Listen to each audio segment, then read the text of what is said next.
Yo, what's up? What's up? I think I need to offer Jeff another song. I think I Oh might do yeah, that. it's the same Yeah, one. Well, I've got the man. words almost memorized by Yeah, you're now. singing them now when you're waiting Yeah. for the minute. Yeah. Yeah. Or It's at least funny. maybe like a different part of the song, you know. Yeah, true, because that's the beginning of it. We could do like the ending. Okay, Hmm. all right. Well, that's good. Maybe Yeah. just we'll do different sections, so. Yeah. Send me your favorite part, or send me your favorite song that you've done, and I'll make a new countdown. All right, bet. Yeah, I'll send it after this then. All right. Mhm. Yes, Sam, cool class yesterday.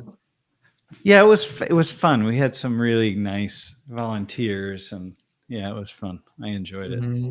It's all Yeah. it's like it's one of those. Hey, by the way, Eric, sell you're excused to go play golf, of course. Except it is going to be cold, so Well, maybe not down where you are. I don't know. Up here, it's um, Ge- well, we. Germany had a spring day. It was nice and warm. Oh yeah, yeah, man. Yeah. Oh gosh, it's just nice to have that first one that it's coming and um, Yeah, now it's but gone. We're waiting for it. yeah, But yeah. you were saying It's with the yeah. yeah, it's one of these issues that I know, every it seems like every semester I touch it at some level, but slightly differently, and this kind of freedom versus the emphasis on community and Censorship, right? And yeah, and what that means, and mhm. um, Oh, not censorship. I'm sorry. I was thinking about the previous class, but oh yeah, that one too, man. Yeah, that one mhm. too. That's a Yeah. but anyway, it just felt really good. I felt like the Japanese woman and the Korean woman in particular. It's different in China. China's just a really different place. Hmm. Um, but I felt What? like, well, it's not really different, but it's a very it's such a large nation uh, and Mhm. really segmented it in so many ways differently than Japan or Korea. You know, Right. and so like in Korea, 95% of the people living in that relatively small parcel of land, that peninsula, 51 million people, 95% of them have ancestors from Korea. So, you just, Wow. you're sort of in that space, Like it's, and of mhm. the other 5%, half of them are from East Asia, so they still Which have a means certain they still have that same orientation. got it. Um, Okay. But but, and China's too big to be this one big monoculture. Essentially, like yeah. how Yeah. you're Yeah, saying. you have the That's the different difference. parts. Yeah, yeah, yeah. It's just different. And the rural areas in the urban areas are so distinctly different. And that's of course true at a level in Japan and Korea, but again, Yeah. they're different cultures and so they're very homogenous cultures and so it's not as distinct Hmm. as in China, and the level of the differences in China between kind of wealth and poverty are really really profound. So The way that um, she was responding to your question about what it's like in the city, because yeah, I was expecting to hear like a more homogenous response in a way, but yeah, then she was like, "Oh, I don't know if I can say it's like very yeah, different yeah, yeah, from the US in yeah, that way." I was like, "Oh yeah, wow." or certainly from uh, yeah, Korea and Japan. Anyway, it's cool. It's really cool. You just have to be in that space Yeah. uh, to feel it. And I'm glad that we had the opportunity to practice. Like sort of, but just the simple things of bowing and handing things to people. And you just imagine if you hand things to people with two hands like this, it just slows everything down. It's very gentle. It's very Yeah. it it's yeah, it's It, cool. I think it's so cool. It like how it implies a little bit more of it, like it feels more caring. And the one guy was saying it does feel very respectful. Like he said, he feels very respectful when he was bowing to you. Yeah, yeah, The one yeah, kid that yeah. stood up. But Uh-huh. it was making me compare it to like the handshake, and like how, if there's different implications with like or feelings that you get. Like do you get the same like feeling of like, oh, that was very gentle or caring or versus like handing something somebody with, with two hands. The care, it just feels, I don't know, Yeah. but maybe to like those that are there, maybe because nowadays, I can do a handshake without thinking about it, but I just wonder for them, since it's so normal, if they just kind of do it without thinking about it, or if the intention is still there, for That's a them, really good point. I'm you I know? think they also don't think about it in the same Right, way that we don't. And so many of the things that people take for granted, they every culture takes certain things for granted, and uh, aspects of their culture, and right. don't and often don't really realize it. I find that when I'm speaking in country, outside of the United States, it's just there's always a kind of an interest to hear from somebody like me, who travels a fair amount and is studying cultures around the world. So people kind of want to get a window into their own culture. It's the fish in the water thing, right? We all want that. That's why always am talking to foreigners, like people from outside the US. I mean, I want to get their take on what they think. Because it's a chance to like see yourself differently or see Yeah, your culture yeah, differently. Yeah. yeah, I was curious. I think another gesture that might more effectively um, can be communicate kind of what they're trying to communicate by like handing something to someone is like the opening the door. I think you've had a class where they've talked about this before or something like how international students in America like respond to like holding the door in America is like a very big thing that I yeah. heard isn't as big in other areas of the In world some like holding. places, yeah, that's right. That's right. It's Yeah. not. Yeah, And it's like kind of similar to the here's the yeah, in a way, just in terms of the care, like holding, yeah, being thoughtful for someone. Yeah, yeah. it's interesting. Yeah, very interesting. Yeah. Um, Also, the ways in which, yeah, it's all, and of course, most things are similar, right? I mean, most things are like, but like, I talk about this all the time, right? Things are just really quiet. Everything's quiet, man. In Korea and Japan, it's very. mm, The city is not a noisy city.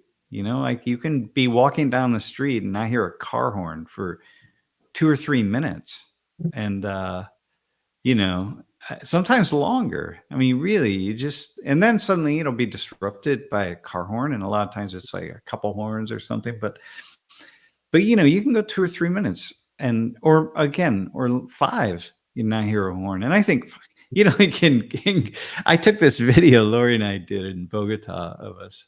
I took a video of this, just a random corner, and it was just the horns.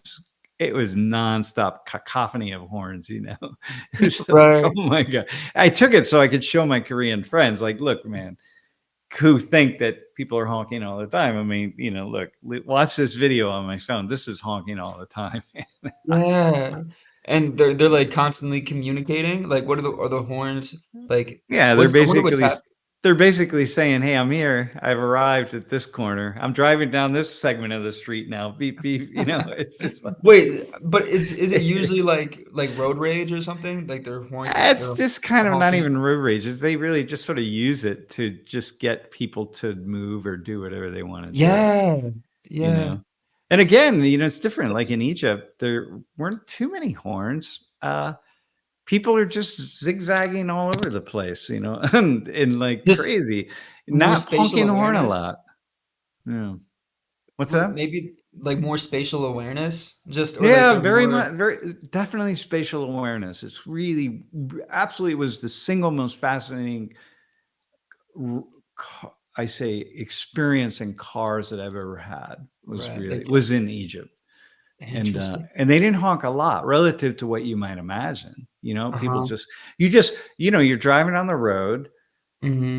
there's two cars, and one's coming up next to another one, and then Mm-hmm. this one just starts moving over toward this one and pushing it to the next lane, and the person isn't honking their horn like, hey, don't do that. They just They move to just the next moving lane, with and they don't look over at the driver and yell at him and shake their finger or flip them off or whatever. They just like move right. over. It's like, if I don't move over, you're going to push me. You're going to hit my car and push me Yeah. over. It was Like like, it was so crazy. It was so just Like exceptional. organized chaos, right? Like Organized chaos. Yep. Yep. that is so. I And think I've seen videos. I think maybe like in India or some area where it was a video of traffic, yeah. and it kind of sounded like how you were describing it. How everyone's kind of just moving and they're weaving, and there's Yeah. the it's disorganized. The stop signs or like traffic lights aren't the Yeah. Yeah. main Yeah. moderator. It's like Yeah. just working. Yeah. Lots of I don't know. places. Well, my experience for example, in Haiti, it's organized chaos. There's no lines on the roads. I mean, up Right. on the Pan American Highway there is, but people are honking a lot, right? And so what was I, and that's true in lots of places, right? But what was so unique about Egypt was the lack of honking. And then, Yeah. of course, a similar thing is in Ethiopia. Very, very quiet, really quiet city, like so quiet. Um, What was different about, would you say, like Korea, and because they're both quiet spaces, but would you say is like the slight difference about Ethiopia? well, there were fewer cars on the road in Ethiopia, Okay. fewer like traffic, like lots and lots of. I mean, obviously traffic lights, but what's kind of interesting in Ethiopia was, you might wait 4 minutes at a traffic light before, and you see a countdown, right? All the There's a traffic lights countdown. have countdowns. I'm like, how does Ethiopia manage to figure that out? And we can't afford to do that in the United States or whatever. But yeah, they have a countdown. So it'll go like, 3, 4, sometimes even longer, Wow. these big main roads. And then, but once it's your time to go, it's going to be, you're going to have several minutes, right? But in any case, a quiet in a way, but fewer cars in a sense. So hmm more kind of expected, unlike Korea, there's so many cars. Wow. Um, I wonder if yeah. the countdown like helps with patience.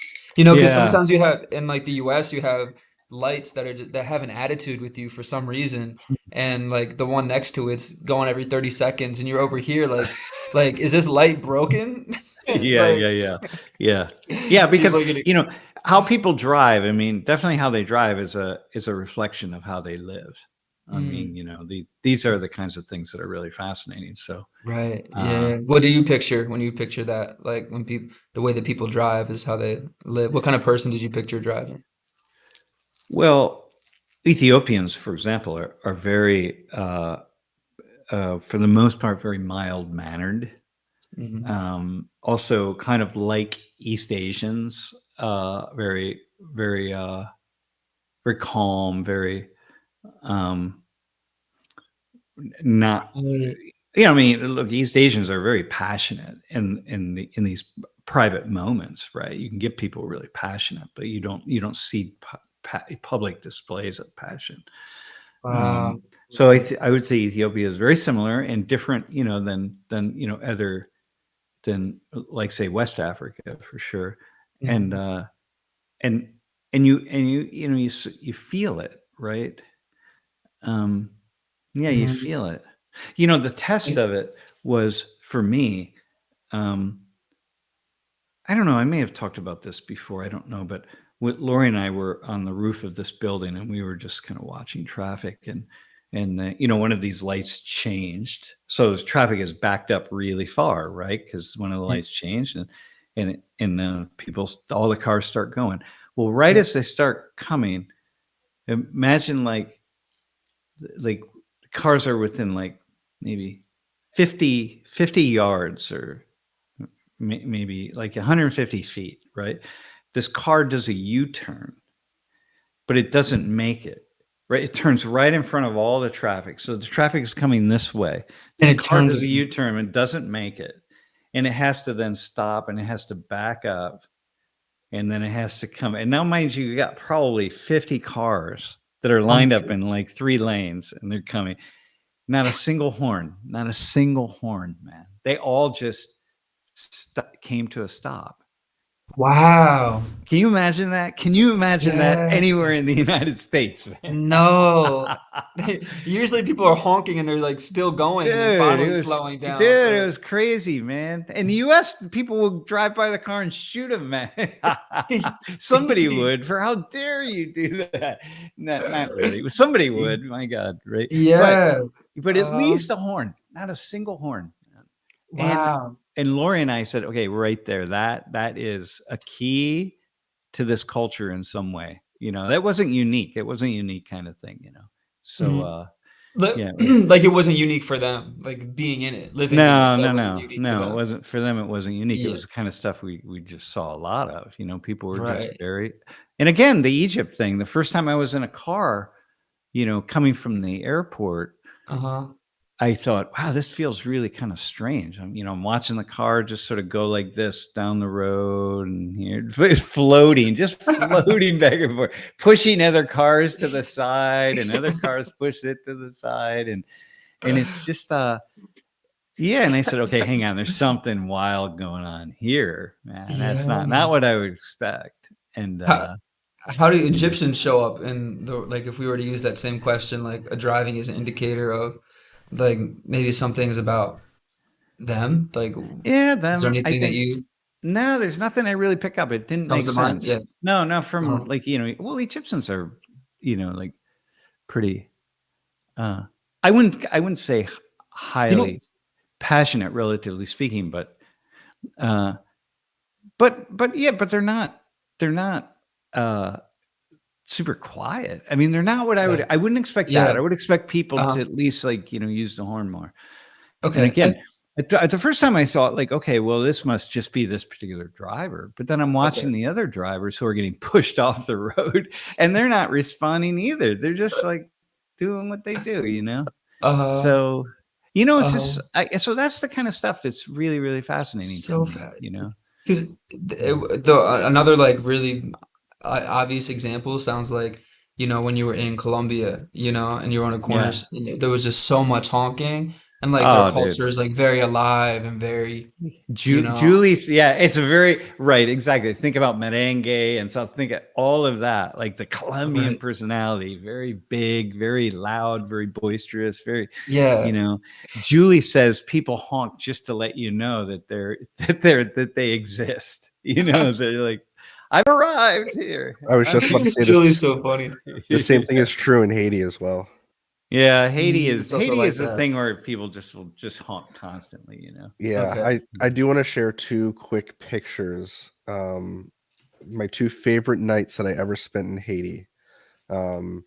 This one is of the ambulance. So the cool thing about this ambulance, it was actually a church had purchased it, fixed it up, and then they wanted to donate it down to the mission that I worked at. And when they did, it got delivered. It cost a lot of money to get it shipped over, and the pastor was like, "We're doing it. Like, we want you guys to have this ambulance so you can get people to and from your clinic." And so that happened in December of 2009. January 2010 Mhm. was when the earthquake hit, and that was one of the only ambulances that was able to get through the rubble because it was like newly, like it had a brand new engine, like there was no Oh, problems yeah, with yeah, it, and yeah. that was why.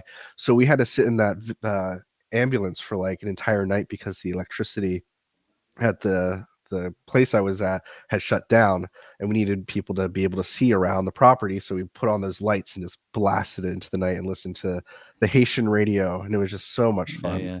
And then the Wow. second one was, this is also to do with vehicles and driving. This is not me, this is my buddy Mike. But when we were at 7:45 in the morning, our church group was on their way down, and the mission was like, yeah, you guys can go surprise them at the airport. So we went and picked them up. But the only seats that we could pick from were in the back of this truck. So we're hauling butt down Route National 1 for about 45 minutes and then going through downtown Port-au-Prince in the back of a pickup truck. And oh my God, it was just so much fun. That was such a good day. Yeah. That sounds like a Yeah. cool experience to be in the back of the pickup truck just going through downtown in Dude, Haiti. yeah. The Yeah. best is really taking tap taps though. Tap taps are fun. Yeah. What's a tap tap? It's like a taxi down there, but they're some are covered. Well, a lot of them are covered, and there's a bunch of people who hang out on the sides if they don't have room for seats and stuff. It's like Mm, trucks that they've modified to be Yeah. taxis. Like imagine like a really long bed pickup with two benches on each side. oh, that's Yeah, Yeah. cool. or But That's covered. motorcycles. unique. Yeah. But covered. Yeah, it's Here's really. here's a tap from Wikipedia. Oh Oh, okay. yeah. They like. That's an actual van. Sometimes they're actual pickup trucks, Yeah. but and the Okay. main thing in Haiti that you always see is the tops of their taps always have some type of writing, and like Mhm. 90% of the time it's a Christian, a Catholic A saying, saint. or yeah. Yeah. Okay. Got it. Let's get the So, blessing from the saint. so the tap Hey, tap what is like, is oh yeah, go ahead. no? What questions do we have from the last couple of classes? Anyway. Sure. So first we have some questions from class number 20. Watch your Watch your language. This language. was from last Thursday. Yeah. Here's the first one.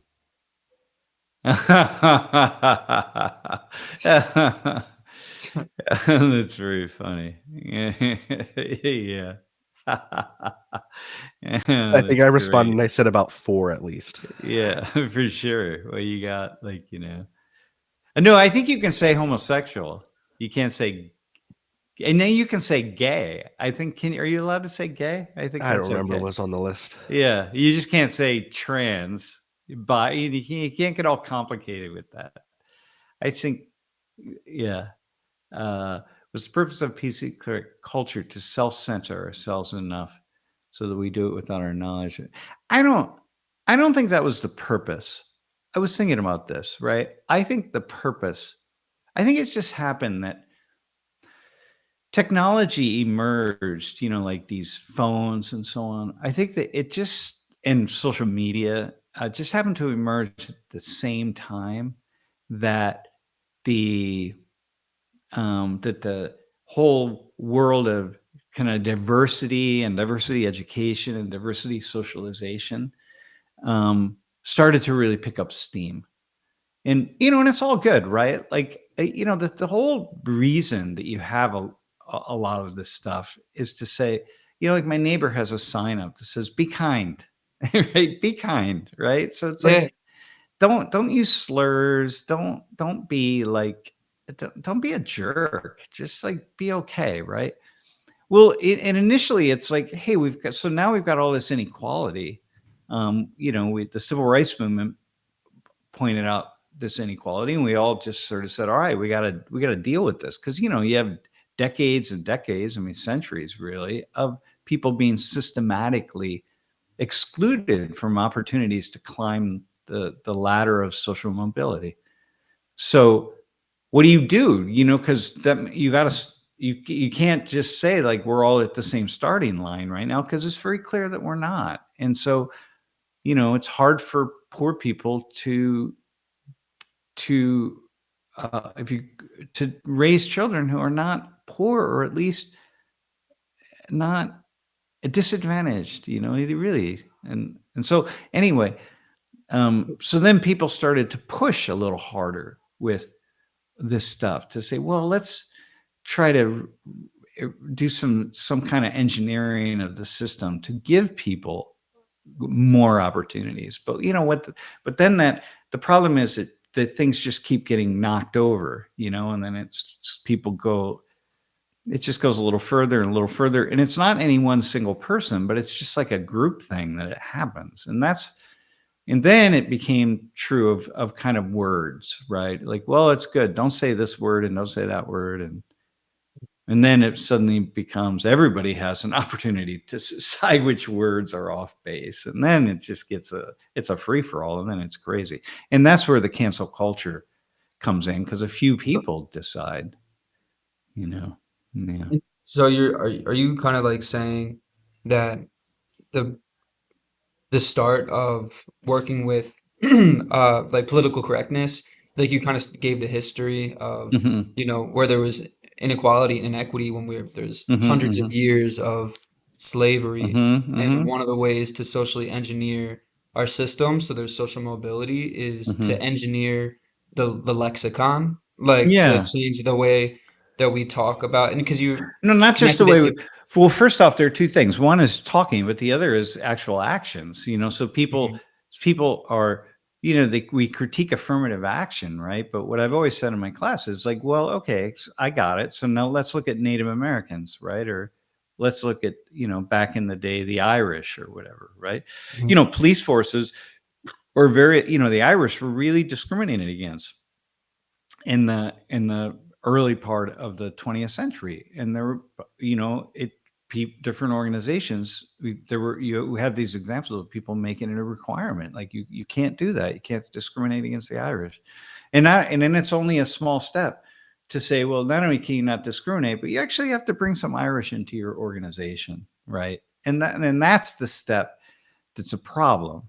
Once you do that, because there's already been people lined up who are expecting to be part of that organization.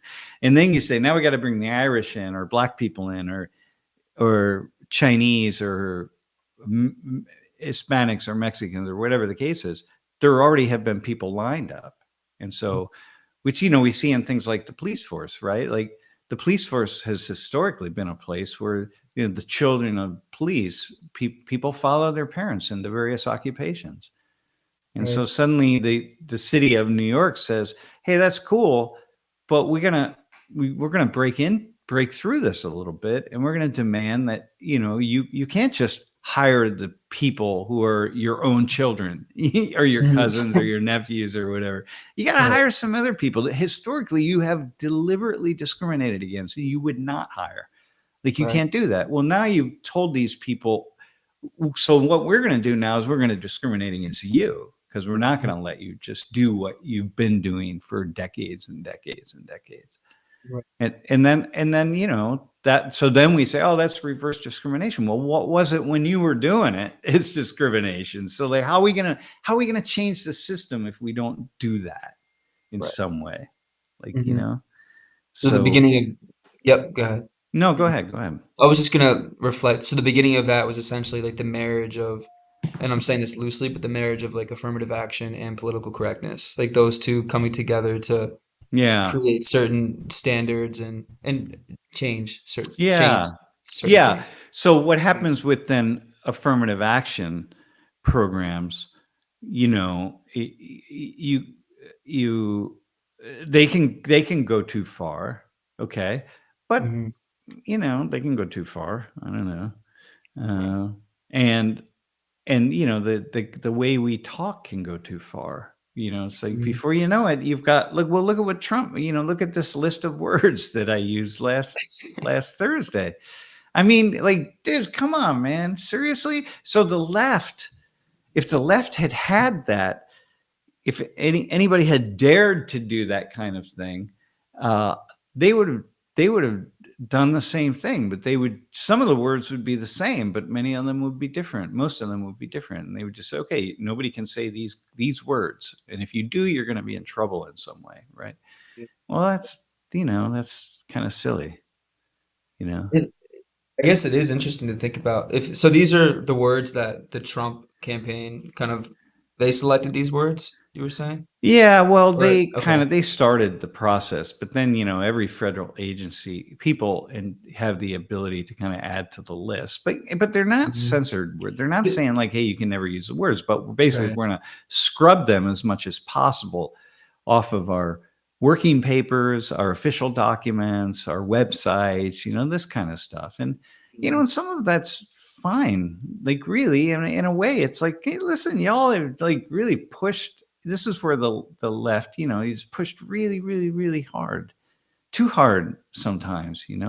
I mean, like me, like I'm watching my language all the time. I'm always very careful. We've pulled videos down. Like, we had a class that Lori and I did on gender inequality and sex from a female centered point of view. mm, And we Lou was Lori's title. She called it the needy penis. And, like, yeah, yep, yeah, we pull that down. You can't have that up there. Even that will be yeah, both the right would attack that and the left would attack it, you right, know? mhm, Because maybe it would be okay for Lori to be talking about penises in a classroom, but yep, not me, because that would be like traumatized. It would be like right. somebody would complain. It's like, oh my God, you Just can't talk about that. By just being a male professor, Yeah, being a male professor, it's being a like I male. can't Yep. do that. So it's like, Mhm. okay, well, that would be the left, right? And then the right would Right. do it for different reasons, you know. Like, So it's like, yeah, yep. so we just pulled them all down, man. And a couple of them, they were really good classes, and they were very well liked and reviewed very well. And a couple of them had like 20, 30,000 views, Yeah. and we just were like, nah, you know. That was always a highlight of class. I Dude, remember, I I think it was, know. yeah. It was all Mhm. Lori's idea. It was complete. I would just be like, hey, this isn't me. This is my wife. So, like, if you got a problem with this, the class, the ideas, the title, whatever it is, you talk to her. Talk to And Lori. but I can't risk that. And so Yeah. there we go. I mean, I'm censored a lot. There are things I used to be able to talk about in class, and I don't, you know. Right. So Right. so I Mhm. feel that, and some of it is like it's okay. You just change with the times. Like that's not a Mhm. problem. But you know, Okay. but if every one of my classes had been videotaped going back for the past 30 years, I'd be gone. I mean, because Cancel. people can't see that. Like, well, 20 years ago that was different, It's right? right. They don't look at So it like that. now It's, no you one looks said at it it. like This is that. what you said. Yeah, and This is what this it's a lot means. of things. It's like you can say like, well, we discovered, for example, we don't use blackface. I'm like, yeah, yeah, I got that, but 30 years ago, the times were different, and people thought differently about a lot of things like that. And Mhm. and today, you lose your job over it if you do, right? But Mhm. back then you didn't. And was it more? Was it just as offensive? No, it wasn't, because black people weren't, if they had been just as offended by it, you see, this is the thing, would have been offended by it in the same way that people are today. And it's not just because of social media. You have to go with what the offense is and how people see the offense. And like what's And accepted or not yeah, accepted what's on accepted? Yeah, big people level. accepted certain things that they later don't accept. Like, the word colored people as an example, right? It's like, Right. people, that was a long period in which that word became a word that was really just kind of didn't use it anymore. At first it was like, maybe that's not the best word. And I'm going back to when I first started teaching the class, so like 3 decades ago. It's Mhm. like, probably don't use that. Use people of color. Like, okay, people of color. And then, but we're slowly changing it, right? I It's was like, about to ask that too. I was like, now people POC is starting to feel a little like not right. Is that how you're feeling? it's the same thing. Like, But if you say colored people, that's just like, oh, for some people, that's like almost dropping the N word, man. And yeah. it's like, whoa, whoa, whoa, oh my God. Like, okay, but and then people don't know. They look around them to say whether they should be offended by that. They don't have a history to understand. It's like, wait, hang on a second, right? So this is the thing. And Wow, that's so interesting to like adopt.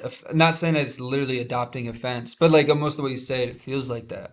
mhm, But I don't. mhm. I think that's not. That's saying that is sounds insensitive. Insensitive to say like you're adopting offense, but the way that you're speaking to it is like, wow, it's like, you're trying to get information from other people and you're like, oh, they're offended. I should be too, Well, like here, let me yeah. give you this. Like, here's the thing. The comment I just made about blackface. Look, I never did blackface. Even when I was a young kid, I wouldn't have done blackface. Like, it's just like, well, I had a sense that, like, yeah, that's like probably not really cool, right? Hmm. But when people did, this is my point here. When people did blackface, and they were in public or at a party or a gathering, the world, including the world of black and brown people, did not gang up on them and be like, "I'm so offended by that." There wasn't conversation about it. And people could say, they can look back and say, yeah, but it was offensive. Yeah, if it was offensive, then when people 20 years ago, like Justin Trudeau in Canada or whatever, when he did blackface, when he went out like that, the whole world would have shut him down in that moment, and they didn't. And that's the idea. It's like, but but I didn't do it, because for me it was like, I was like, yeah, yeah, because I saw it as like, that's Yeah. kind of the problem. Right. But Hmm. people as a community can't say, but it was as offensive then as it was today, because it's because something is real it's got to be also be real in its consequences. You Hmm. see, right? That's how Yeah. you define offensive, is how people respond to it. Right. And it sounds like, because I'm not sure, I haven't seen a lot where I got to experience blackface. Yeah. But like, so I'm not really sure. I'm curious if it was used for like what entertainment purpose was it, or was it used for, or but then that's like a side question, but I'm also hearing that partaking in that in doing blackface was more for the people that were willing to like be the walk the line of like risk, because it's like still socially accepted, but it sounds like some people are still like, I don't know if that's for me, but Well, others will like yeah, walk that line. It sounds yeah, I'm like at not that time. sure. Huh. Yeah, Okay. I'm not sure. Yeah. Yeah. Yeah, I'm Like, you not know how really like sure. comedians are like say certain risky Yeah, yeah, things, yeah. like think it's very socially accepted, but there people are like, that's not my role though, Yeah. kind of thing. I was like Yeah, wondering if yeah, that yeah, was yeah. Well, this is the kind thing of the that I'm vibe. into all the time. But Yeah. yeah, and I'm not saying, and by the way, this blackface thing, I'm not saying like, hey, it's fine that people did blackface. I'm not saying Right. that at all, Yeah. right? And I'm not Uh-huh. saying that even today, it's like it's fine to do it if nobody's offended by it. I mean, no, you don't just do that Right. just because like your friends aren't offended, right? This is the point. It's like, well, my friends Because aren't offended. Well, your friends might be knuckleheads. You know what I mean? yeah, because Clearly. there's been like a paradigm shift about it. Yeah, Like, they haven't yeah. heard, right, they haven't heard that, it's like people of colored people, like, so often, the people who use colored people in my class, for example, are people who grew up in more, like, rural areas, and Mm. they haven't been around a lot of black and brown people, and so they come and they take the microphone in my class, and I'll be like, "Da, da, da, da, da," my grandfather used to talk about colored people, you Oh know, wow. and, like, wait, hang on. And then you'll hear this kind of buzz in the class, or what I don't really, I never really thought about colored people, like, I'm like, well, that person hasn't heard, they haven't learned that that's not a Yeah. word that you use, right? And that Okay. sounds like one of those moments. Go ahead. No, But go you ahead. always Go have ahead. those teachable moments where like you realize the way that person asked the question 2 classes ago about the left and the right, like hate unifying be off of, Yeah. you know? Yeah. Yeah, and you Right. did that moment, like that teachable moment, like, hey, actually, maybe you should go about it this way. Or like that sounds like that moment almost when they're saying colored people. I don't know if you commented Yeah. on that, No, but it sounds like something you would have done, no, for sure. No, no, you no. I know? stop in the moment and be like, "Yo, hang on, Yeah. let's talk about this." Every Yeah. time it happens, but by now it doesn't happen very often because almost everybody has learned that. Although a lot of international students will say that, especially I find in certain cultures, because people of color and colored people mean the exact same thing if you don't speak English, and so it's like I don't know, Oh, It's yeah. easier to say colored people. People of color just doesn't make sense. Hmm. Yeah, it's so in many It's languages, like in Mandarin or in Korean or something, it's like, I have it no just idea doesn't what add up. it doesn't add up. And so colored people, yeah, okay, so this kind of thing. So again, I'm not saying that it's okay to you do blackface because if your friends aren't bothered. No, but the point being, you At that can't look time. back 25 years ago and be like, that was so offensive. If it was so offensive, then Right. everyday average people black and brown people who were conscientized, would have been offended by it in the same way that they are today. And then you can say, well, yeah, but those people, they weren't, what are you going to say? They weren't they weren't aware. Like, Hmm. it's like, like, yeah, yeah, you The, have to say that. Yeah, they weren't aware. They weren't right. aware that they thought that, okay, that's a really offensive thing for white people to do. Right. Okay. Hmm. That's the Yeah. point. Because That's the point. that's so interesting. Because it's like the society, I guess, like needs to reflect on Yeah.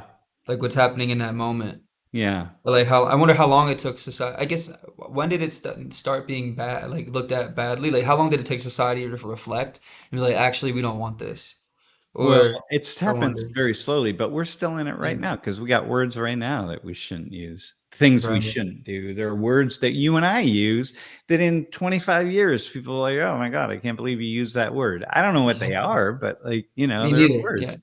Well, like Yeah. queer might be one that goes out again. It went I out, it came back. It's like, it might- hmm I've Yep. actually heard for the first time, I've heard from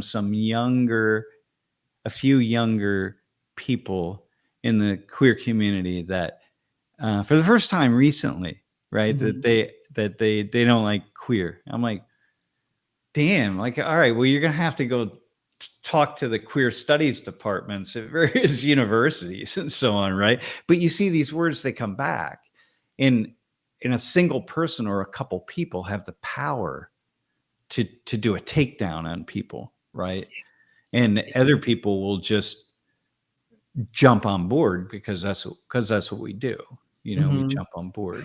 So it's like, It's so interesting, like the snowball effect of like the weight that words start to accumulate yeah, it's over. really fascinating. Yeah, you got to be Yeah. up on it. If I wasn't up on it, man, if I wasn't Mhm. thinking about it constantly and Yeah. hearing and having conversations and so on constantly, and Right. I'm on Reddit, like, but all right, what's the new thing? And Reddit's like really extreme because you just got a Really? single Yeah. person like but if I wasn't on that, Mhm. and not just in this culture, but in every culture, like I gotta really be aware of what Arabs like and don't like, like, Mhm. okay, now that's offensive to say that about Arabs. So like, don't do that, right? And Wow. Jewish people Yeah. and whatever. So if I wasn't like that, I'd be in deep trouble. But I'm just You a have to. That's like part of your responsibility. Do you feel yeah, that as like a yeah, responsibility? Maybe. yeah. You gotta be in it. hmm Yeah, yeah. Yeah. I'm here. I'm not queer. I'm used to it. Yeah. Yeah, no, it's so fascinating. And this is how it is, right? This is how life goes. Yeah. So these And words, no, go ahead. Go ahead. no, I was just gonna relate it back to like I was thinking about Trump again. It's just like, oh, is he seeing the weight of these words, or and he's like trying to lighten it, like he's like feeling power that these words have, and he's like trying to lighten the weight by not having them as readily available in like the lexicon for I don't know. I like think Trump I don't is know. he's just trumping. Man, that's a new verb. A Uh, trump. He's just trumping. he's just putting the stamp on it. He's just basically saying, listen, you liberals, right? The far left, the woke people, right? Mhm. And hey, you've overplayed your cards. You went too far. You've gone after too many things, and we're gonna just slow you down a little bit. It's like we're gonna narrow the road here and cause a little bit of a traffic jam or whatever. We're gonna put a stop sign up. And it's like, Interesting. yeah, so Huh. we're gonna do that. And that's like, Um, and it's not like a single person. It's not like there are woke individuals out there who did it. It's a mass process that you sort of can't stop. You get in it and you can't stop it. And so he's trying Right. to slow it down. I do wonder, and I know Jeff's about to say something. It just makes me. I do wonder, like, for those that are ideologically aligned. I guess if I'm saying this correctly, that are ideologically aligned with those words that are within government institutions, like Yeah. if how that does slow them down with their Well, like it makes them stop and lexicon being it's going to make them stop and think about some stuff, before you sort of jump on some bandwagon somewhere. You're going to stop and think about some of the words. I mean, some are really pretty problematic, like measles, but that's only in a particular area, right? In the area of health and human services or whatever. It's like, yeah, measles is a thing. If you're what they're doing there is like, if you submit a grant proposal and we're going to do key search words and we're going to look at that. It's like, oh, you got a grant proposal and about measles, right? Okay, all right, right. well, hang on. I want to look and see what that is. And if your whole purpose of your grant is to figure out how to get people to take the measles vaccine, or to understand what makes people reluctant to take the measles vaccine, right? That's like the pro-measles, pro-vaccination camp. So the anti-vax people who have now gotten a foothold into this world in government, they're saying, hey, we're going to look at those proposals because there are far too many of those. and there are not enough that are questioning the validity or the value of the vaccine. And we want to push that agenda. So that's the Ah, reason measles would be on there, because it gives them an opportunity, a reason. They know which door to open or which right, grant proposal to look at. right. Does So that sound fair to you? Because like that sound like what you sounds pretty well, fair. I Like happen to not be to push an I happen agenda, to but support the science. I know I get what they're doing. I happen to yeah. support the science on measles vaccines. Basically, me, that's me. But yeah, Right. I mean, to me, it's kind of absurd, right? But but they won, man. They won. Trump won. Mhm. He's putting his person in power. He's putting these anti-vax people in these positions. They Wow. won, man. Yeah. That's the way this government works. And so Right. you gotta sit back and go like, all right, well, we got to get these knuckleheads out of there as quickly as Wow. possible. So what are we gonna do, right? So we need to mobilize against these folks. For me, it's just pretty crazy to think that our society, that we would have somebody in power like some of these folks, right? They say like, who are saying like, well, there's no research that shows that vaccines don't cause autism. I'm like, actually, my friend, there's so much research that Yeah. shows that, but there's no research that shows it's never been related in some way to vaccine, to autism, let's say, or some Right. consequence like that. But the research is so numerous, so voluminous. But Right. they won. That's the nature of Wow. this kind of democratic process. And so, Yeah. like, it's what I was saying a couple of weeks ago in class, that like, it drives me nuts that my vote is equal to the vote of a person who knows nothing about anything and just shows up and basically just. For drive me nuts that my vote is equal to the vote of Sorry, I don't know. Siri pop. Siri. Siri popping off for a second. Sorry about that. Yeah, so but that's whatever. I got to live with that. That's what it is, man. Yeah. That's the system we have, and so whatever. I'm not going to change it. Are there area that's just another rabbit hole to like to go to think about the theory of other votes. Are there areas where someone's vote is more important than another person's vote, depending on like their level of understanding of or education level or knowledge No, or it's just how like much power you have. There's like in yeah, North Korea, there are all sorts of places where right. China, North Korea. I mean, there are places where your vote. Afghanistan now, they're gonna have elections of some type in Afghanistan, but they're basically not. So it's all. I did That's some fascinating. Googling because the first election since the Trump administration happened with Wisconsin Supreme Court Justice. Yeah. It was No, three not to just that one. Also in there- Florida, there've been they a had couple two in others. Florida. The one was to fill the spot of what's that guy's name who ran for the Matt seat? Gaetz. Yes, Matt Gaetz's district. They voted Republican in, and then there was another district that I think also the person who had it previously was a Republican potentially. I don't remember. Yeah. Um, Yeah, they and then were. Wisconsin had their vote, and I will say, it was like over 3 million people voted in the 2024 presidential election in Wisconsin, and according to ChatGPT, so take this with a grain of salt, but it was Mhm. approximately 1.8 million. So about a million or so, maybe a million and a half less voted. But in 2020, 1.6 million people voted in a similar election like this.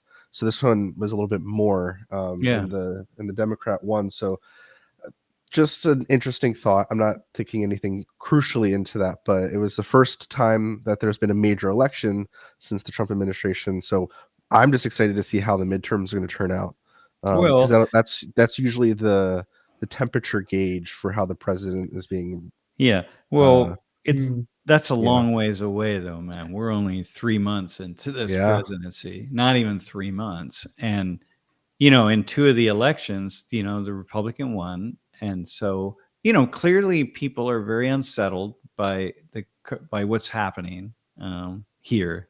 People are saying that anyway. I mean, the polls are showing that people are really unsettled, and I can imagine that they are, right. The market is down. I mean, also really big changes, fast changes. People generally don't like. It's not just me. I don't like change. Right. I used to be fine with it, Elijah, when I was your age, but I'm older now, man. I What's don't. wrong with the change, like the Yeah, drastic yeah. I don't want change? drastic change, man. Not at this age, but nonetheless, right. but people are generally not.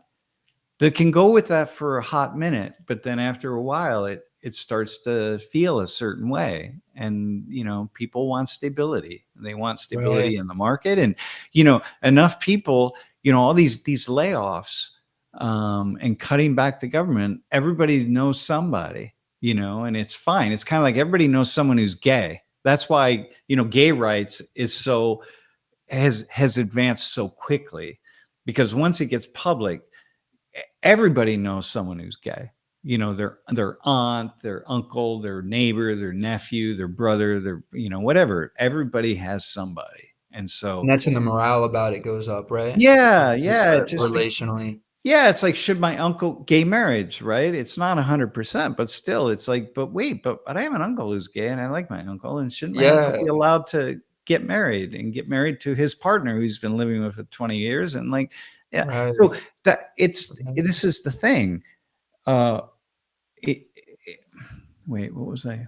Oh shit, I don't even No. remember what I was saying. Sometimes it Oh, goes too far. Um, one of Yeah, my one of my buddies, he reached out to me today with he sent me a screenshot from a Hinge response he got. So I guess on Hinge you can put like you know what that is, uh Sam?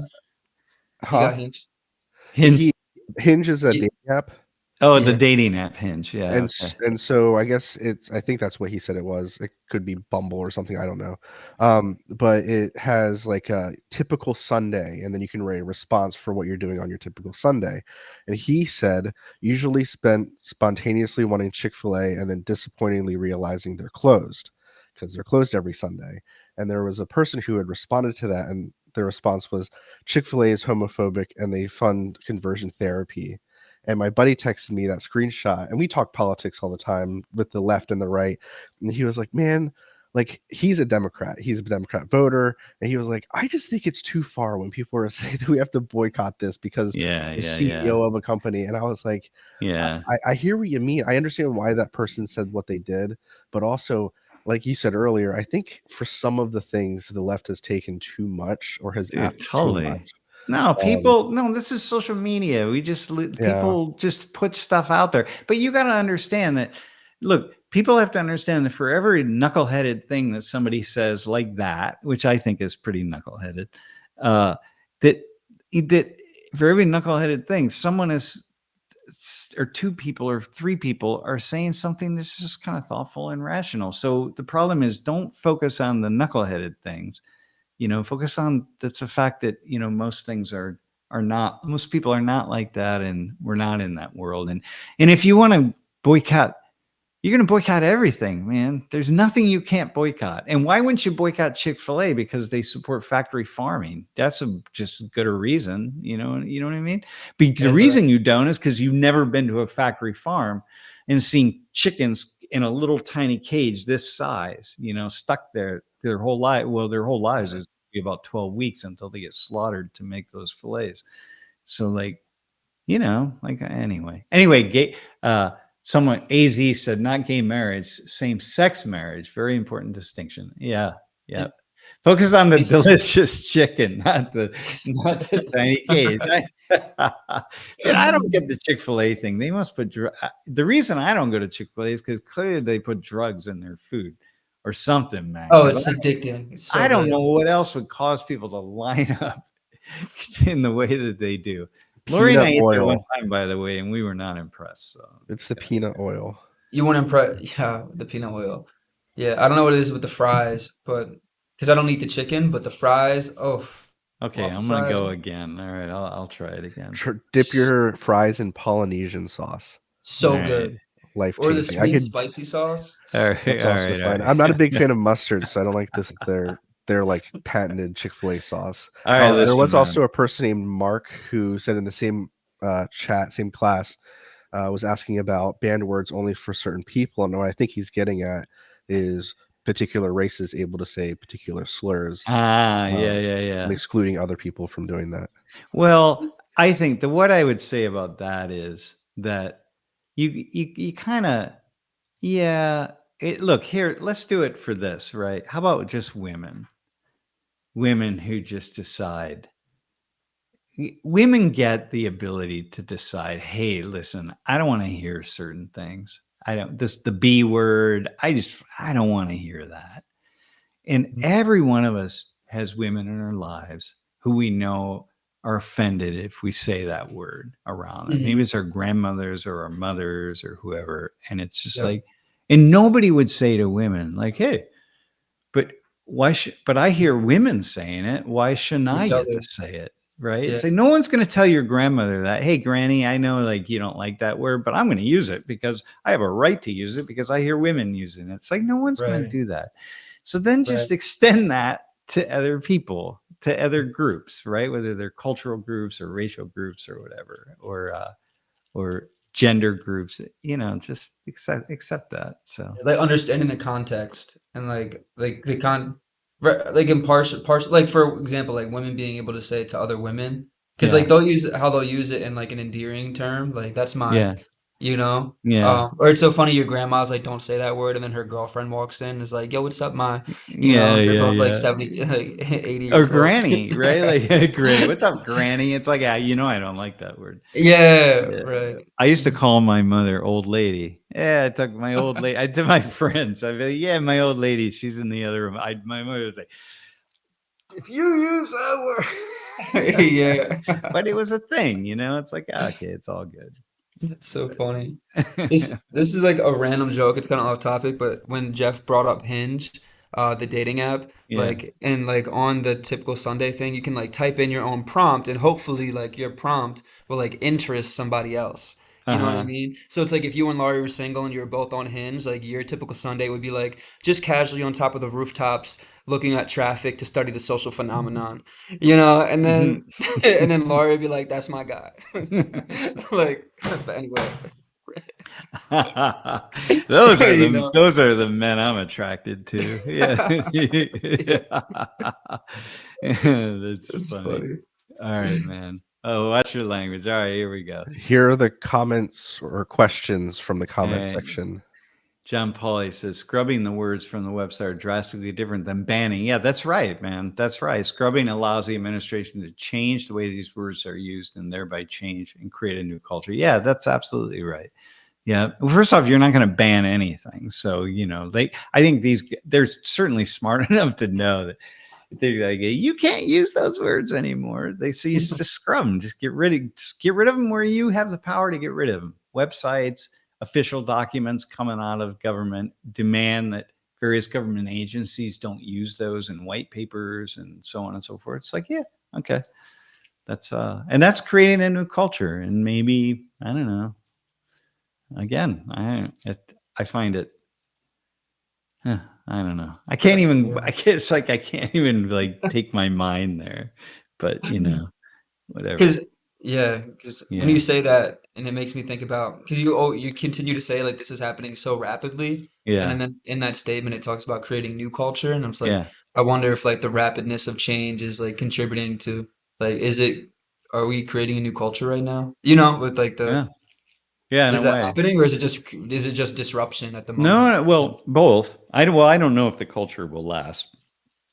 Frankly, honestly, I don't know that. Yeah, we're shaping new aspects of the culture, but to really Mhm. have it to be deeply embedded, because it can be just kind of like on the surface level, to have it really embed itself in a way, that just takes a long, long time. And I don't know that we're doing that, but who knows? Maybe we are. Maybe we're really going to we've opened the door to a authoritarian form of government, as many people think that we have. And Uh, then maybe that's like a kind of there's a layering of culture that like kind of some of our cultural forms or behaviors and so on, structures will oh, take on embed new shape. themselves deeply in that, and we won't know it for another 30 years, Right. and then And we'll then look back. they'll start to take on like a new shape, like Yeah, yeah, yeah, uh yeah, a new yeah, way of conducting themselves or like displaying themselves yeah, as institutions. yeah, Yeah. yeah, yeah, yeah, yeah, yeah, It's so interesting. yeah, yeah. Wow. And I mean, look, man, I people are talking about that. Look, you got to know that I know that you have to really see that I'm so reluctant to to just shake my fist at things, right? And make Yeah, I these knew. proclamations, right? But I Yeah, do want to say the following. When I was wait, how old are you, bro? 29. Yeah, Okay. crazy. When I was in graduate school Hmm. in my master's program, I Hmm. sat down with my thesis, my advisor. He was my mentor, actually. Hmm. And he'd written like 50 books or something. He's like, listen, you should put a book together on the coming fascism or authoritarianism in the United States, right? Oh, And I said, and we talked about it, and we kind of laid out what it would look like. Because I was studying political sociology. I was studying a lot of different things, but especially in like Latin America. yeah, Latin America and political sociology and immigration, different things, right? But everything was kind of politicized, and I was like, yeah, that'd be really interesting. So we walked it through and kind of laid out what the chapters would be and Hmm. how to frame it. And so I started collecting information. Like I got this big filing cabinet and started filling the drawers. And then when I filled one drawer, I moved to the next drawer, and I ended up with two. I took it with me to New Jersey to Rutgers, and then I brought it here to Penn State, and it was the book that I was working on for for probably close to 20, probably 15, close to 20 years. You only have one copy of. No, no. So I was doing all the research. I was just this is before, the internet and stuff, right? This is when, Right. I'd had to read a newspaper article and I'd get my scissors out and I cut the article out, Oh, no and way. then I would sort of write what it was about. And I put it in, I tabulated everything. This is before Excel, man. Wow. There's no Excel Wow. then. I just had pages and Yeah. pages and pages of what I had for each chapter. Yeah. And Yeah. anyway, the point of the book, it was about American fascism, right? It was really going to make the case for like, this is going to happen here. Like it's only a matter of time. And here's how we know it's going to happen. And these are the things and so on and so forth, right? Like watching the way government is moving. Watch what's going on and see it, because I was studying authoritarian regimes in Latin America. So you could take these regimes and you could say, well, here's how it happened there. Here's how it, in the Soviet Union, in different places, Mhm. right? Indonesia and in Korea, Right. ever South Korea. And so I had it all laid out, and that was the book. And and then Mhm. I just kind of moved away from it. I mean, I just never did it. And then one day I open up something, someone wrote the book. I didn't have to read it, right? The point being, I've been thinking about this a long time. Uh, And yep. if right now, I just look at what's happening right now through the lens of the book that I was planning to write. And I'm Right. like, oh, everything I see around me is actually what I was going to be writing in the book. My version of the coming fascism, the coming authoritarianism. These And patterns that start to emerge, or like the the patterns that same you would thing, see. including where lies, and the lies become bigger, and the bigger the lie, the more the leader is loved. This kind of stuff like that. That's just a given Wow, bigger the lie, across the middle leader as that. well. The more the lies have to be so great that they're so absurd that you stop even questioning them. And the more lies there are, and the bigger the lies, the more we love the people telling the lies, right? Well, that's the media around us. It's all sorts of things, right? Hmm. And That are and enforcing the lie, yeah, that just are forcing reinforcing them. it. Oh my God, this is crazy. So anyway, that's one. But there's so many different things, right? The Right. inequality, so much. So the point being, I've been thinking about this a long time, and I don't talk about it now because, like, well, what's the point? I mean, like, uh, Yeah, are you looking at uh, Erickson? yeah, I don't like, yeah, I don't, I'm It, not, but you've seen it I'm, so much. It sounds like you're saying, yeah, like but you. I'm watching what's going on Right. around me, and I'm like, oh man, okay, Wow. like Hmm. from that lens that I started developing with my professor back Hmm. in 1984, Right. right? Wow. Hmm. That yeah, so Lori says this. Lori's like, dude, you've been talking about this since I met her. I met her in January of 1986. The other day she said, you've been talking about this ever since I first met you. She even mentioned that. Yeah, Wow.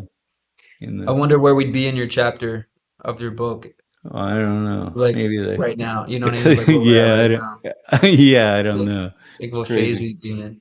Hmm. But I'm not saying that it is. It's Right. like You're just seeing I patterns, you're saying. Go yeah, ahead. these are Talk these are to you. sociological patterns. Yeah, they're sociological patterns. You just don't. It doesn't. It's if left wing, it's right wing. That the point. It's not about that at all, because I really had the idea that the authoritarianism, although I didn't think it in the United States, but in many cases it's brought on by the far left, so to speak, right? Or people who claim to be the far left, but they're so far left that they're actually far right, Right. But they claim that becomes the symbol of their ideology is the far Which is the left. cloak, essentially. Yeah, this That's is the cloak to. this is all the communism that before your time, like in Hmm. Cuba. You think about feudalismo and you think about the lies and the absurdities that are told by Fidel and the gang, and it's Right. just like, oh my god, this is Right. insane to think that anybody's going to believe this, right? But Right. but people do, right? So Hmm. yeah. It So anyway, makes me think about what the importance of like the civilians' reaction to like how much of a role does like the civilians play in like the creation of, because like I don't know if like government's like playing off of like the reaction of oh yeah, like their no, for sure. society, Oh no, right? no, And for like how sure. much that back and forth Yeah, molds the new paradigm yeah. or the new way. Well, you got to get support, whatever that support is from. So, but again, it's a movement, right? This is like the woke movement. It's like no one individual is responsible for the woke movement. It's like you can't just be like people at the far left. It wasn't the far left. It's just like it's all the tiny individuals in these ways that you can't stop it. Things just happening. You can't stop it. It's like this really weird sociological process that happens. Right. Yeah. Yeah. And then so it's okay. I mean, I guess you got to blame somebody, but anyway, Jeff, go back to the question. There's three All right, more let's look at questions it. or comments, and I just want to get through Jackie them really Childs, quickly. if you live in a town crushed by illegals, where taxes increase to pay for ESL teachers, where ERs are used for doctor appointments, where where the price of cabbage can triple before remotely caring about benefits of illegal. Yeah. Yeah. Listen, there are towns where, but so then if you live there, then the price of cabbage can triple before remotely caring about the Yeah, I benefits think of illegal. the thought process is, Yeah. especially when eggs were more expensive, Yeah. people on the right were saying, if we're cracking down on immigration, we're willing to pay more for these prices because it means we're potentially going to be paying less for things like ESL teachers in schools and ER doctor's appointments, et Yeah. cetera, et cetera. I just want to Yeah. put that up because it's something that's very common talking point, if you will, currently. No, it's a very common talking point, but at the same time, though, if we do some analysis of all of the money that undocumented people put in the system, how often they're paying taxes, right? Because people are using other people's social security cards and stuff, right? I mean, that's pretty common, but they're never going to get the money back. Like, so they're paying taxes, they're putting so much out there, and they're never going to get anything in return, right? They're going to go home, they're going to wherever, they're not going to get it back. So there is also some of that, but nonetheless, yeah, you are like, there's a lot of resources to go out toward to deal with the undocumented populations. But the best that I can say, however, is it's a trade-off, right? We spend as much as we receive, but the problem is it's not equal. Some towns and some areas are crushed far more than others. and then people feel that, and then that's a problem. Yeah. So yeah, I got that. Jews from Finland commented, it can't be fraud if state law says there is no need ID to vote, and that is wrong. That you can vote without need of proof that you're a citizen. I think so. This guy's from Finland, and I think the reason I pulled this comment out was because I just wanted to say that according to the Constitution for the United States, each state has their own way of determining these things. It's within the Constitution that the states have that decision. So if a state law says that they need it, then that's fine. It's constitutional to do that. Yeah. I just wanted to pull the comment so that we could maybe just clarify some things with how our government structure works in the US. Yeah. And for me, it's like if the state says you don't need an ID to vote, well, there's no law that says. First off, you have to have you have to have an ID. You have to have citizenship to vote. So you got to be able to show something in order to register to vote. You can't just show a state ID and be like I had when I was in high school. I bought an ID online. I sent my photo in and I got a fake ID, and basically it said at the top is a state ID, right? That was what it said. So, but I had this one place where I would go to buy beer, and the woman was about 110 years old, and she couldn't see very well, and I would just give her my ID, and she never thought like, wait, this isn't not a valid. It says state ID, and it had my picture and it had a birth date. So she's like, all right, here's your beer, Pulled a fast one. Dude, I mean, that was the ID. It said official state ID, right? You can do that now, but nonetheless. Oh, it happens all over downtown, I think. All these fake IDs, Yeah, but somebody- but downtown they're pretty. This is a different world in a college. You're right. town. They are looking. Yeah. They're looking, man. True. They're in deep trouble if they get caught. Anyway, so They get listen. in so much trouble. I'm not making the claim that I would say the same thing. It's like, well, it's not fraud. That the fraud comes when someone votes under someone else's name, or they vote twice, or they vote in an election they're not qualified to vote for. That's where the fraud comes in. It's just like, it's not a matter of if I don't have to show you my ID and I show up and I vote without showing my ID. Of course, that's not fraud because I don't have to do that. So it's like, yeah, all right. But in order to register to vote in every state in the country, you have to have proof that you're a citizen, right? But that's not what happens. People will go and they'll vote under somebody else's name, or they'll come up with someone else's ID and they'll submit it as theirs, and this kind of thing, right? So there's just not much fraud, dude. The biggest thing is Americans, the very people who would commit the fraud are the very people who are not interested in voting in the first place. So it's like it doesn't, like, I don't know, whatever I just said, I'm not sure that's true, but yeah. For Pennsylvania specifically, the first time that you vote at a specific voting location, that's when you do your verification of your ID. Yeah. But the next time you go, you don't have to have your ID. You just sign that you are who you are. So if you're lying there, that's also fraud. Well, they also have your signature here. So like when I Yes. go to vote, I sign right my signature. And the interesting thing, what's kind of interesting, is that my signature here is upside down. Like they see it. The person sitting at the desk, they see my signature in front of them. I have to sign it upside down, right? So I'm signing it here. So I can't. It's not like I can look at my signature and copy it, which I think is kind of interesting, right? But it's not the reason they do this, but it happens this way. And so I have to sign, and I have to basically kind of match my signature. Well, locally here it's not an issue because my neighbor across the street runs the voting booth that's around the corner and has been doing it for 30 years. So I don't even have to sign. I need nothing. I don't have to show ID. I don't have to show anything because he knows me. So I just go in and I sign and I move on. But, but that's where the fraud, there's just not very much fraud. In order to win an election, you have to, like, it's got to be a really big concerted effort, and not to say that we won't have that with voting machines, that you go in and you hack the voting machines, but at this point in time that doesn't seem to have happened. So Yeah.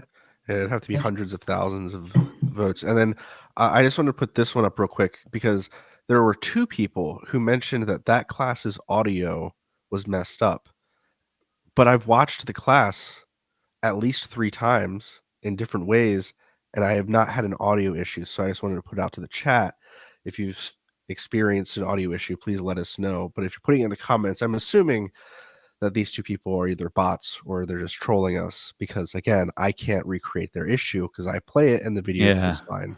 yeah, But I just maybe wanted to put that up bots. because I wanted, just let me know.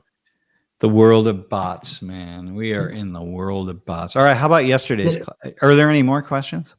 There are questions from yesterday's class. Yes. All right, what do we got? Yeah. And I also that's still pretty interesting. I have questions myself just from that class. I was going to mention earlier. Very, very cool class. It was a very good class. We have spent an hour and 15 minutes, so I wanted to try to move us on, but All right, okay, yeah, that's good. Yeah, we could let's talk do that. forever. Oh, Yeah, because we got to get ready for tomorrow's class, man. Tomorrow's going to be really I'm really so cool. upset that I'm gonna miss it in person. All right. Questions for the live stream. Class number 21, Harmony. Harmony. What's the connect between the rate of population and culture? The rate of Would they say rate of population? Yeah, well, I'm curious. Rate of population. Axel, can Like how you it increases? Or- yeah, Axel, can you I think he's asking specifically if a population is increasing, is the social or cultural harmony also going to increase, or would that decrease because there's so many more people, so many more opinions, okay. maybe even in So the United States, so many different groups of people? yeah, okay. So one is, by the way, Lil Sco the bass god or whoever you are, I'm using the camera from my iMac. So I don't know if that's a good thing or a bad thing, or if I got to turn my light down, or I don't know. My face, it makes my face a little bit red. But so one of the things that you see in cultures that are much more harmonious and centered more around a communitarian orientation, meaning that one in which people are thinking about what other people around them are doing and thinking, is that there's not a lot of immigration. So we're not going to see this in Germany, for example. We're not going to see it in a lot of places, but there's not much immigration in Korea. We're going to see more of it because obviously the birth rate is really down. But then Koreans lead the world in robotics. So maybe they'll be able to figure it out, and they really aren't going to need, they're going to have to increase the birth rate for sure, but maybe not as much as we might imagine. So, But yeah. yeah. So So you're saying it's not as much about population. It is yeah, to some extent, but it's more so about who's immigrant, like if they're from the culture, like if yeah, they're born yeah, into the culture versus coming into the yeah. culture. Yeah, in a larger society, when you look at like Malaysia, Indonesia, Brazil, these are cultures. The larger the society is, both the land mass and the number of people, the more likely that there are separated and segmented ethnic groups or cultural groups or subcultures, Mm. different languages. Like in Indonesia, there's probably 400 languages in Indonesia, right? I mean, it's a very large population of people. I don't know, what's the population? 200 million something? Can someone look that up? What's the population of Indonesia? But there's a lot of languages, a lot of cultures.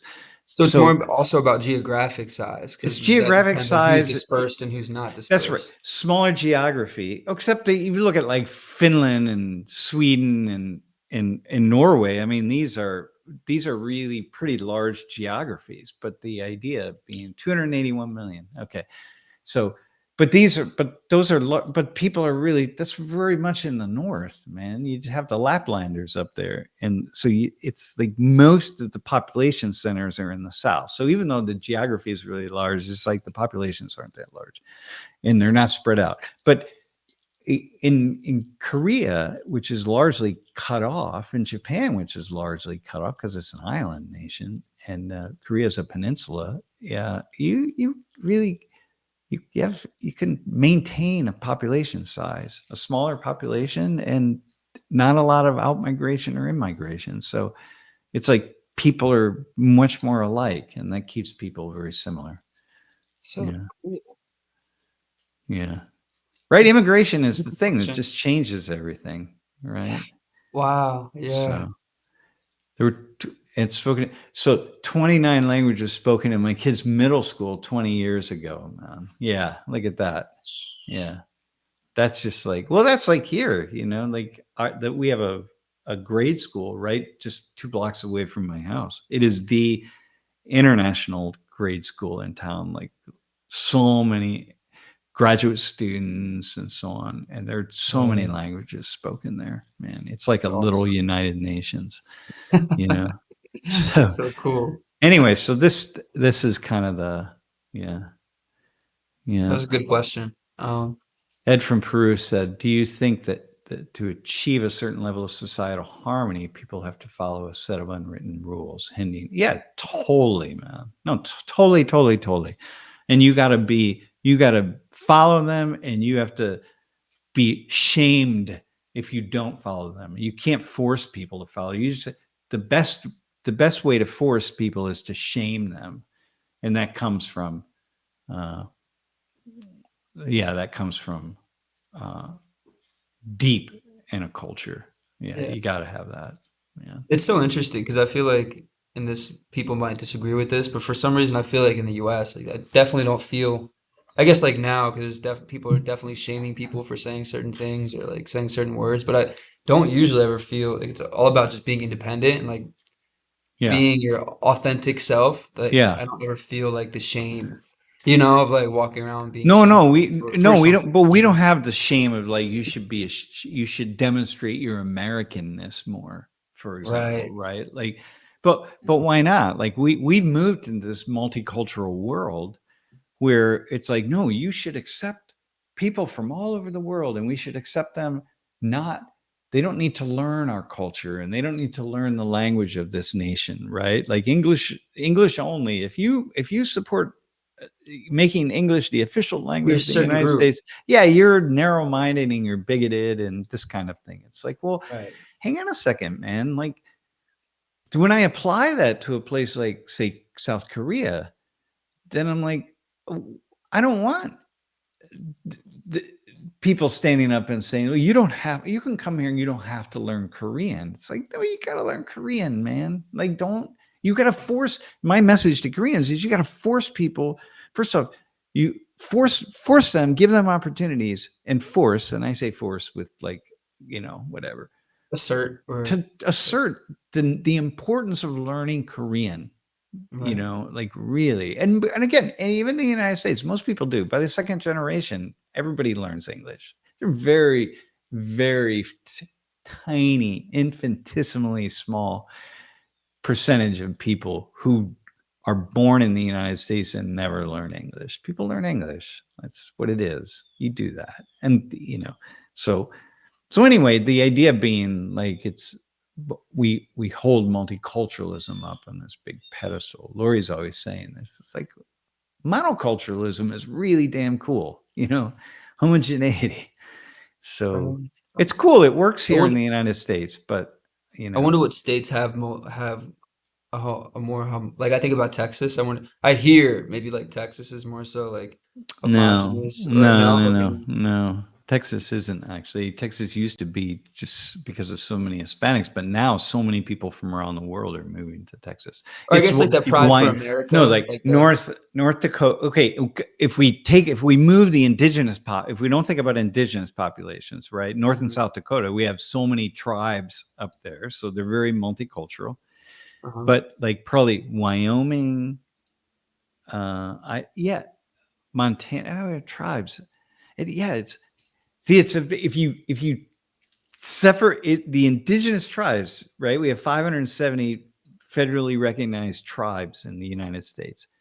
40% of them are in Alaska, or at least 35% at least. So Oh, now we have.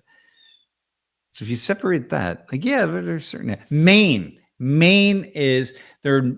There's one. I think there's one tribe in Maine that claims Really? Maine as their home. Maine is probably the most homogenous state in the country.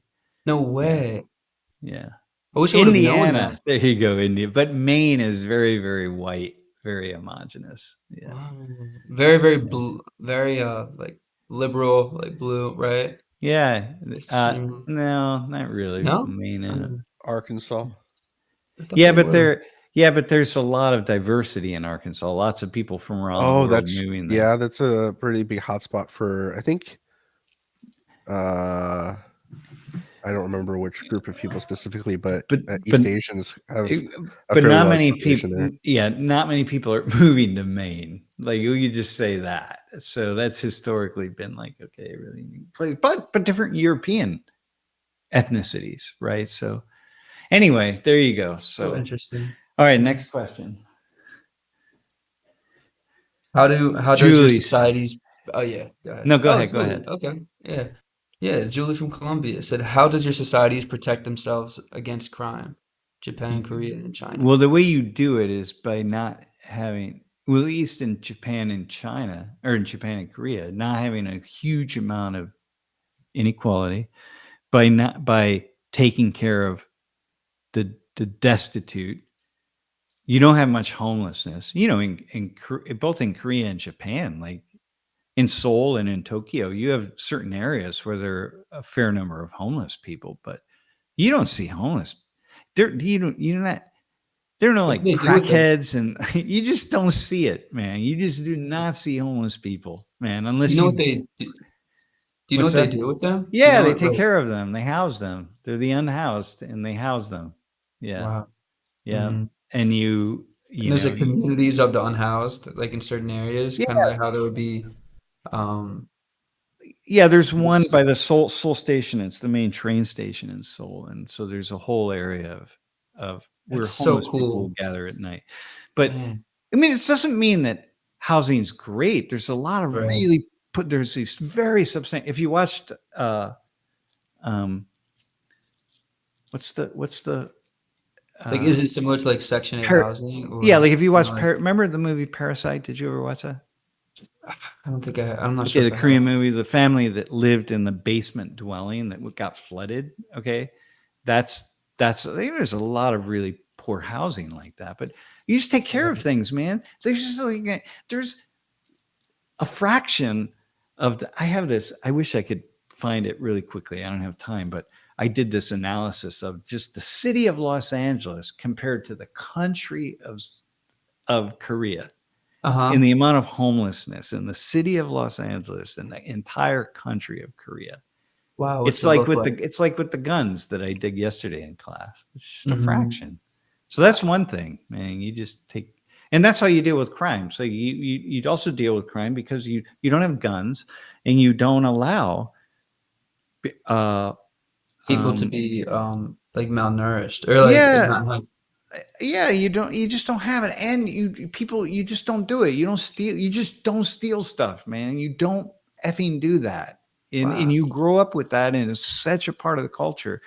It's like it's not, dude. If I leave my phone on a bench, Hmm. people won't even touch it because you could touch it. Like when people leave something in 100 Thomas, like Hmm. I'll grab it. They leave their keys, they'll leave their wallets. Someone will bring it down to me, and they'll be like, "Hey, someone left their wallet here." Right. Most people don't steal away. You're at Penn State. You're in a classroom. It's rare that you're going to steal somebody's wallet, right? Right. But But like you in said, you have the unknown, like you said yesterday. Like yeah, that unknown, like you don't know. It could happen. it could Or happen but it could just very much will happen out in the world somewhere. But not. It depends on where you're at, right? But the point being, yeah. um, but people won't even touch it. It's not my thing, so I won't even touch it. Like I'm going to move your bag from here to here, your book bag, but I'm And not that going would to do that because it's not mine, and so I don't want to even touch your things, right? right. So it's like, Yeah. huh? That's Which so seems powerful. bizarre because like it would be helpful if you pick my bag up and moved it over here. It would be better for me and my bag, but like you don't do that. So Right. yeah, I had a Fitbit stolen from me my junior year. Had to take it off for a test and I forgot about it. Came back and it was gone. yeah, Yeah, it's kind of. I was so sad.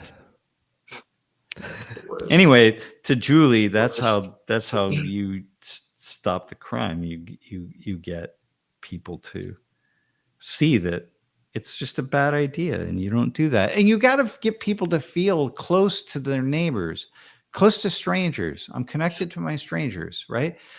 Yeah, and Yeah. how crime is punished, right? But in Korea or in Japan or in a lot of places, when you feel a connection. So this is going to Robbie McCann. When you feel a connection to the strangers, Yeah. you don't want to steal from them because you're connected to them.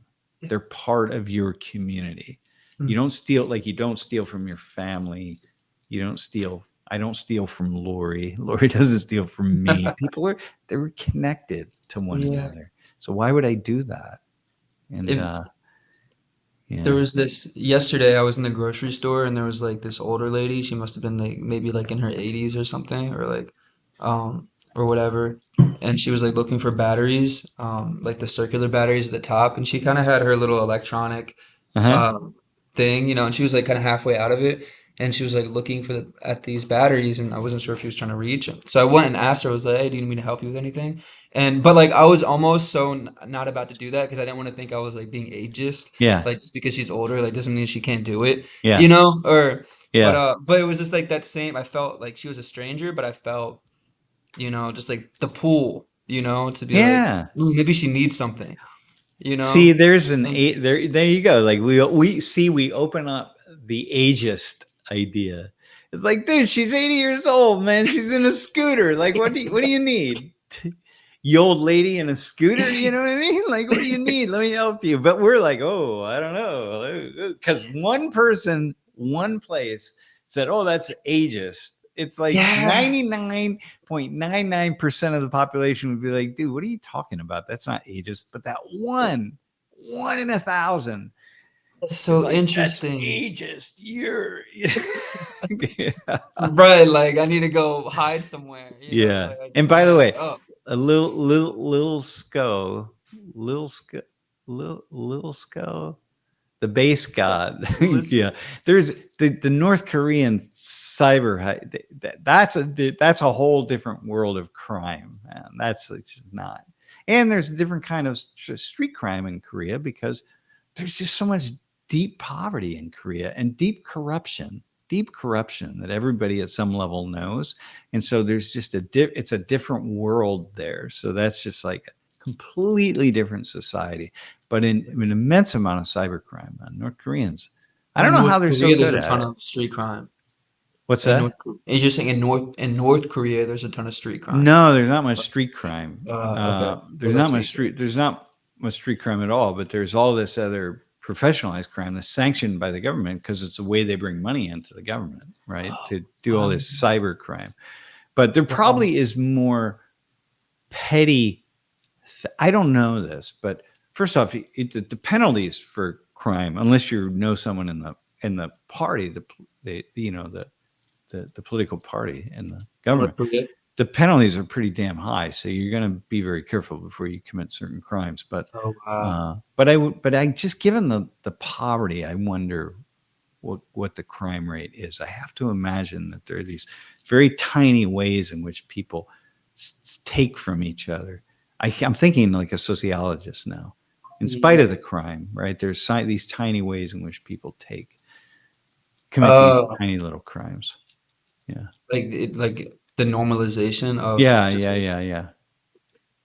where it's like almost not even theft. It's more. It's like Yeah. it's theft, but it's I don't know Yeah. how Yeah. to. Sounds normalized how you're saying Yeah. it. Okay. Edamango. What was Jeff? What was the question that Edamango had? I'm curious about. If you remember, do you still have that one? Put that up. Oh yeah. Yeah, it Chase was it when we more. went over it about 10 minutes ago. Yeah. So Oh. we're all seeing it more. Yeah, it's so deep, man. It just starts top to bottom. Boom, boom, boom, boom, boom. Yeah. It's just like, wow, it's really it's profoundly fascinating, man. I made a comment. We don't have to go into the question because a lot of the questions were for the volunteers. Yeah. But I made the connection that yesterday you were talking about the bowing when you're handing things over to people, or bowing when you're saying hello. And at least this was true a couple of years ago, but the stereotype of white men in the United States is that they bow their heads slightly down when they say hello, when they pass by one another. And it was actually in social 19 TA circles that I talked about this quite a bit, because in the African American community, they mostly like they'll tilt their head up instead of down. Oh, And so like just you mean like this? Like so, Elijah. It's like this. Hey, Elijah. Yeah, like kind, what's up? Or like yeah, exactly. I I feel don't like a know. bobblehead. Huh? I don't know. I don't know that. I It can't. used to be true. That's what we talked about quite a bit. This was, Yeah. oh God, like 8 years ago. Oh, I hate saying that Yeah. out I don't. loud. I But think maybe there's just a way in which people yell. there's Hey, just a what's up? little tiny way that we don't bow necessarily. However, we have our own way of like saying hello that's in kind of like a respectful, Well, quick way. well, I don't know. I know that when I shake someone's hand, if I in here in the U.S., my head's going to go down because it's going to follow my hand to follow their hand. So like Mhm. I'm gonna naturally do this and look down at my hand. So there's always a bow involved and a tiny little head bow anyway, but Mhm. not like we were talking about yesterday. AZ said it's more of a nod than a bow, but yes, that's exactly Yeah, what I'm nod. saying. Yeah, I didn't know it yeah. was just And white men. I thought it was just human, like I think it's people maybe did it's a that. human thing. You say hello to someone, you always Yeah. nod your head. I think there was a thing though that you could see with. I see it sometimes with people. It's like it's up, and Yeah. I don't. It is very interesting, man. I see black guys doing that a lot with like, What's up, hey, dog? what's up? Like the first move is up and not down. Hey, how are you doing? Mhm. Yeah. Yeah, that's interesting, man. I want to pay attention to that. That's actually really, really cool. then the one guy said the Jeep wave. Yes, if you're in a Jeep, Oh, especially, well, dude. specifically Yeah. a Wrangler, you have to wave to the other Wranglers. Dude, I had a CJ7, man. I had the Jeep right away. I bought, I was 19. I bought that in 1982, I think. Mhm. 83. 83 it was, yeah. And I learned that, man. Everywhere I went, there was the wave. Yeah. Oh, really? The I knew Jeep that wave. about motorcycles, right? They do like Yeah, same the with motorcycle. I had a motorcycle. right? You like, you do the little thing, like, yeah. Yeah. I had two. I I had a always thought that was motorcycle cool. and I had a Jeep, and so every time I was driving anywhere, I was waving at people. You're always in a little like a part of that. My second Uh, car was a Jeep, and then my mom went out and bought another Jeep, and she's a huge Jeep fan. Yeah, you gotta do So now we that, have the man. Willies. Yeah, that's wild. It's wild. We All have right, the one man. that What has do? the soft and hard top. So yes, we absolutely in the summer take the top off, and then that's when we really Yeah, pull the Jeep out and do the wave. yeah. I had a soft top.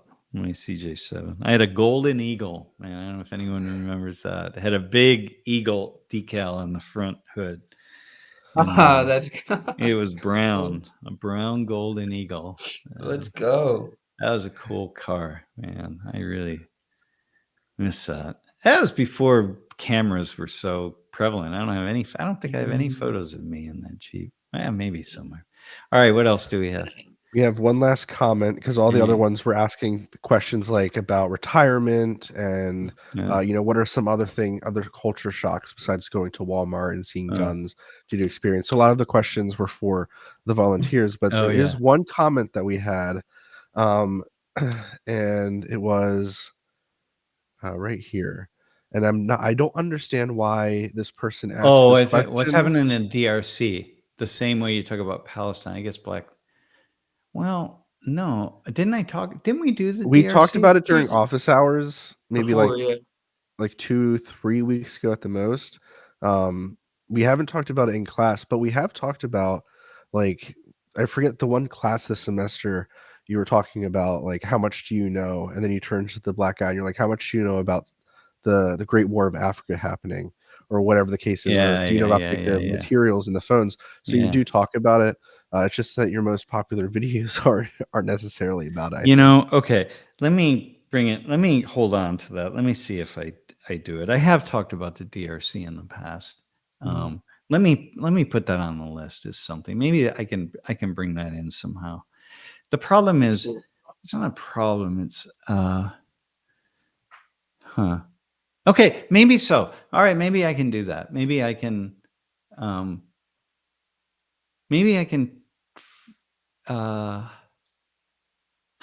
I could do something and compare that with Palestine. Trump's thinking about intervening in the DRC. Like, oh man. You know what Trump wants? Trump wants all the minerals. Huh. That sounds like really Trump, man, this guy. I feel like Like he actually could. This is the thing about this guy. He's such a wild card, man. Oh my god. He's just such a wild card. Like, oh my god. is he essentially he'd be like taking wealth if he were to intervene? Well, Is that yeah, just take I mean, he would see that as like, how can we do that? But but people, I'm sure people who are involved. I mean, my own personal take, but I'm not an expert, or I don't know. I'd be like, dude, you're not gonna be able to pull that off, man. Yeah, you got a lot of minerals there. You better, you do much, but you'd be better off to figure out where you can get them other places. This is gonna be. But I would love to see Trump. I'd love to see him stop the violence, man. Stop the war. Figure out how to stop the arms producers from sending arms into that violence, into that war zone, man. Figure out how to do that. At least get the American owned arms producers to stop sending weapons. You could do that, and maybe our allies. You figure that out. But do that. There you go. Yeah. It's like, and maybe start in Haiti. Just start in Haiti, man. Figure out. Yeah. Crash Wig says to white dude perspective, I do the acknowledge other guy. He acknowledges other guys with the nod, and the up movement is reserved for women. Yeah, that's really funny. Yeah. I guess there's a little swag in the up motion, I guess. Yeah. That's meant for Yeah. Oh man. All right. Canceled for cultural. Hey, wait. Why is the title called "Canceled for Cultural Appropriation"? What's Because that? yesterday in the chat, I jokingly said that we are going to get canceled for cultural appropriation when you were showing the bowing and the handing things off with Gerald. So oh, okay. You I thought better. it was a We funny should title. change that. People will be like, "Wait, what? What the hell?" That's really funny. All right, That's why they listen, man. click on it. Let's do our let's cut out here. Do you want to share a little bit about tomorrow? Yeah, share a little bit class about we're gonna have? tomorrow. Yeah. Yeah, what's going on tomorrow? Oh, I thought Jeff was gonna share. All right, all right, I'll share. No, sorry, I asked if you were going to. I can if you want me to, but Rock, paper, well, scissors. you made the video. Jeff worked on a video for tomorrow's class. It's really, really important. We have a guest. He's flying in tonight, actually. Cool. From he's in the air right now, actually, from Las Vegas. He moved from Los Angeles to Las Vegas, and he's flying in. He's going to be in class tomorrow. He watched a video a few months ago. Watched one of the videos that we did, and we were talking, and I said, hey, why don't you come out? Why don't you come into class? So it's going to be I think a really cool, very thoughtful class. Jeff's videos was spot on. He took all of this information that our guest, his name is Joe, that Joe sent, and Jeff put it together in a single video to help tell the story. That two separate videos, but we kind of have them together. dude, I was looking at court documents. I was trying to find as much information as I could because I didn't want any of the information to be incorrect. So then it was really good to have all of the sources. And then I was given 911 calls and a whole bunch of stuff. So the video will be played tomorrow while you guys have that conversation. I'm really excited for the conversation to happen. And none of it, and we're allowed to play that video, right? Like we're not going to get. in Yeah. trouble for it? No. Just because nothing in it is on YouTube or anything. So Well, even if somebody were putting the whole thing together, and I haven't seen, like, I looked up the guy's name, and that his name isn't connected to any video on any other channel. yeah, Um, yeah. Okay. Most of the okay. time, this isn't to say that the situation that happened isn't big. It isn't true. But for YouTubers that are trying to go for, like, Yeah. people running from the cops, and then Yeah, I they got you. end up dying in a horrible way, like, that's what those channels are going for. So I haven't seen any of this footage anywhere else. And even if they did, I made all the edits myself. Like, I did the whole video myself. So anybody who would want to come after us, I would be very happy to dispute that. and Okay. go to Okay. YouTube for it. All right. That's good. Well, it's gonna be a really, really very fascinating class tomorrow, man. It's really nice that. So I'm looking forward to it. So anyway, Lori's gonna come to class tomorrow, probably. Hey, okay. So He'll be facilitating, maybe doing a nah, little. she'll just be there. Well, she'll probably at some point. Who knows? She'll flag me down and be like, "Hey, Right. I'm gonna give her a microphone and be like, dude, you gotta jump in here when you need to jump in, because if she's in the room, I'm gonna exploit her, you know." Right. Yeah. Wait, did I say exploit? I mean, I'm gonna draw on her skills. Yeah. Yeah. That's funny. No, Yeah, that's cool. All right, man. So anyway, that's tomorrow. It'll be good. If you can watch live, do. If not, you'll enjoy the recording. Okay.